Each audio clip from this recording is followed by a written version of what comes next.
Bonjour tout le monde, que Dieu bénisse richement, c'est encore un grand plaisir et que le nom du Seigneur soit glorifié, que sa paix remplisse vos âmes. Dans cette vidéo, parlons de cette doctrine qui est prêchée en Côte d'Ivoire, cette doctrine selon laquelle l'homme doit d'abord goûter sa femme avant de la doter. Cette doctrine qui est aujourd'hui en train de faire couler beaucoup d'encre et beaucoup de salive en Côte d'Ivoire. Et ceux qui sont branchés sur les réseaux sociaux, sur YouTube et tout, sont certainement déjà informés de cette doctrine et du grand débat que cette doctrine a établi parmi les chrétiens en Côte d'Ivoire et d'autres personnes qui ont réagi contre ou pour cette doctrine un peu partout dans le monde entier.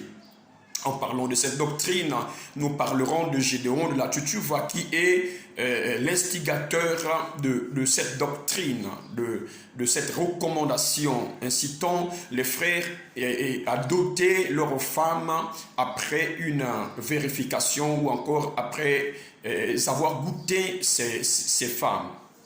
Alors dans cette vidéo, je voudrais apporter un éclaircissement et quelques preuves bibliques qui ne collaborent pas avec cette manière d'interpréter les choses.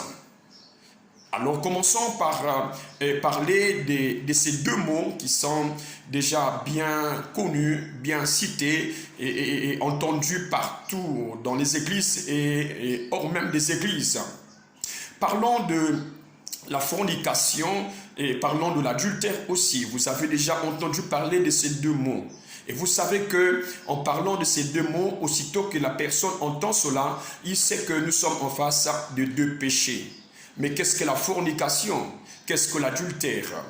La fornication, c'est un acte sexuel condamné entre deux personnes non mariées. C'est ce que les dictionnaires nous révèlent comme définition. Et de l'autre côté, l'adultère, c'est un acte sexuel condamné entre une personne mariée et une personne non mariée, ou encore les deux sont mariés, mais ils ne sont pas donc mariés, donc ça veut dire que ce n'est pas sa femme, ce n'est pas son mari. Et les deux commettent cet acte, et cet acte sera donc appelé l'adultère. Vous avez déjà entendu parler de cela. Et les églises sont remplies de confessions sur l'adultère et sur la fornication. Et cela ne sera plus peut-être une leçon à donner aux gens parce que nous croyons que plusieurs personnes ont la maîtrise sur ces deux mots. Mais seulement à votre information, le mot fornication n'existe pas dans la Bible. Dans l'Ancien Testament, il n'en est pas. Dans le Nouveau Testament, le mot fornication n'existe pas. Mais cependant, l'adultère existe. Dans le Nouveau comme dans l'Ancien Testament, on parle de l'adultère. Mais de ce qui est de la fornication, cela n'existe nulle part dans la Bible. Alors, nous allons dire que ce n'est pas le fait que ce mot n'existe pas dans la Bible, que ce mot n'est pas chrétien, ou encore ce mot n'est pas à montrer au peuple de Dieu, ou encore, mais puisque le mot n'existe pas, donc ça veut dire qu'un acte sexuel entre deux personnes non mariées ne sera pas une condamnation, loin de là. Le problème, c'est de voir la vie des patriarches, depuis le commencement jusqu'à la fin, voire dans le Nouveau Testament. Nous comprenons que l'acte sexuel entre une personne non mariée et une autre non mariée n'était pas légal, n'était pas juste. Et nous n'avons jamais vu cela se faire dans la Bible. Alors que aujourd'hui, en face de cette doctrine qui incite l'homme de connaître d'abord la femme, de goûter, de juger et de voir si c'est bon, alors je peux aller doter. Cela est un acte sexuel qui se fait entre deux personnes non mariées. Et cela nous interpelle déjà que c'est de la fornication pure et simple. Alors je comprends que sur les bases bibliques, nous devons donc amener les hommes à comprendre que nous ne devons pas faire dire à la Bible ce que la Bible n'a pas dit. Quel que soit comment Gédéon de la Tutuva est en train de brandir avec force et toute énergie cette doctrine, incitant les hommes à goûter les femmes avant de les doter, quelles qu'elles soient, il doit savoir qu'il y a dans la Bible des preuves qui attestent que ce qu'il prêche est faux. Je vais prendre deux écritures ou deux histoires de la Bible, de mariage, puisqu'il est question de mariage. Quand je prends le mariage d'Isaac, Isaac devait se marier. Et Abraham a voulu que Eliezer aille prendre pour Isaac une femme. Si les patriarches savaient qu'avant de doter une femme, il fallait d'abord goûter, alors Abraham n'allait pas accepter que Isaac reste à Canaan, alors que Eliezer devait partir en Mésopotamie seul. L'histoire nous prouve que la dot a été payée sans que Isaac ne puisse goûter Rebecca. Et Rebecca a été amenée auprès d'Isaac à Canaan. Isaac a connu Rebecca après la dot versée par Eliezer en Mésopotamie. C'est une première preuve. La deuxième preuve, c'est le mariage de Jacob en Mésopotamie toujours. Quand Jacob s'intéresse à une fille de Laban, appelée Rachel. La Bible dit que Jacob a demandé à son oncle de travailler pour lui pendant 7 ans pour que Rachel devienne sa femme.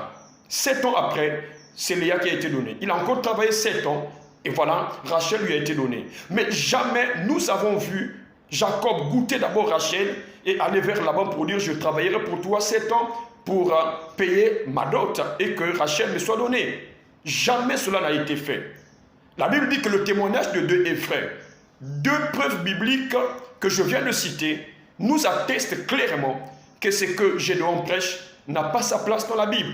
Cela peut avoir une place dans la tête de ceux qui prêchent cela ou dans la tête de ceux-là qui croient cela, mais pas dans la Bible. La Bible ne reconnaît pas cela. Et moi, je me pose la question de savoir, quand vous incitez les frères à goûter les sœurs pour voir si elles sont bonnes afin de passer à la dot, les frères, en goûtant, ils cherchent quoi? Ils cherchent à découvrir quoi? Si la femme est excellente au lit ou quoi? Alors que nous savons que le choix d'une femme est basé sur le caractère de la femme. Non pas sur la sexualité, mais sur le caractère. Qu'est-ce que les frères cherchent en goûtant? Quel est le résultat qu'on attend du frère qui va d'abord sortir avec une sœur? On attend quoi comme résultat? C'est quoi? L'examen là donne quoi comme résultat? On s'attend à quoi? Si la femme a beaucoup d'éclairs, si la femme fait bien au lit, qu'est-ce qu'on cherche dans l'acte sexuel? Depuis quand l'acte sexuel est devenu la base du choix? Je ne pense pas que ça soit scripturaire.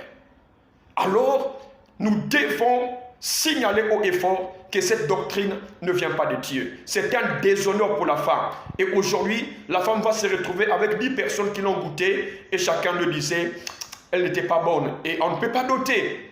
Quel genre de femme on aura dans nos églises? Vous devez honorer les femmes comme Dieu a voulu que les femmes soient honorées. Ne les touchez pas. Vous avez besoin de ces femmes. Allez-y voir les parents. Arrangez tout. Prenez la femme. Et c'est ainsi que la femme sera honorée. Que le Seigneur vous bénisse richement.